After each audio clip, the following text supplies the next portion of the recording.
Welcome. Today we're going to dive into the system that shapes almost everything around you. Yeah, I'm talking about the quality of your roads, the future of your local park, you name it. This is your 5-minute guide to the UK's local government. Have you ever been walking down your street and wondered who actually gives the green light for that new building, or decides that a playground should go right there? It seems like a simple enough question, right? But the answer really gets to the heart of how our communities are run. And the answer is local government. Yep, it's this often invisible, but trust me, incredibly powerful force, working away constantly in the background of our lives, making the decisions that totally define our local areas. Okay, first up, your everyday government. We're going to start by really getting to grips with the administration that's closest to you, the one you interact with every single day. So at its core, local government isn't just about red tape and bureaucracy. It's really about grassroots democracy.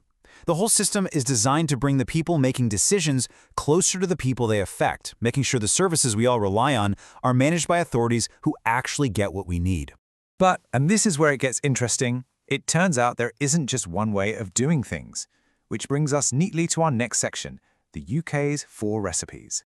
That's right, there's no single, uniform structure for the whole country. While all local governments do operate under the authority of the main UK Parliament, England, Scotland, Wales, and Northern Ireland each have their own unique setup.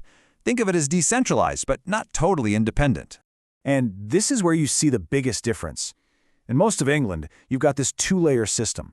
County councils handle the big picture stuff like education and transport, while the smaller district councils manage local issues like housing and planning. But then you look at Scotland, Wales, and Northern Ireland, and they use an all-in-one approach, a unitary system, where just one single council does everything for its area. So why do it that way? Well, the goal of that single-tier unitary system is pretty straightforward: efficiency. It means one council, one point of contact, and no confusing overlap where you're not sure who's responsible for what. It just simplifies the whole thing. Okay, so we've got the structures down, but what do these councils actually do day to day? That brings us to Section 3, from parks to potholes. You know, their responsibilities are absolutely massive. It all starts with one of the biggest services of all, running and maintaining our local schools. Then there's the stuff we see literally every week, like keeping our neighborhoods clean through waste collection and recycling. They're also in charge of the local roads we use every day, which, yes, includes that never-ending battle of fixing those dreaded potholes. And on the community side, they run these vital hubs, our public libraries, giving everyone access to books, resources, and knowledge. And of course, a really crucial one, providing housing services to make sure people in the community have a place to call home. So how does all this get done? It's a pretty clear 3-step democratic process. First, it starts with us. We, the citizens, elect our local councillors. Then, those councillors form committees to decide on everything from new policies to budgets. And finally, you have professional, non-political officers whose job it is to take those decisions and make them happen. And of course, none of this happens for free. The money to pay for it all is basically a mix from 3 main places: grants that come from the central government, the council tax that we all pay as residents, and then fees they might charge for certain services.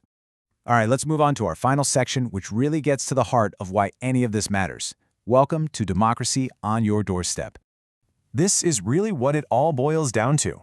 Local government is the government closest to the people. It's not some abstract political thing happening miles away. It's about having a direct voice in your own community, represented by people you elect to look after your local interests.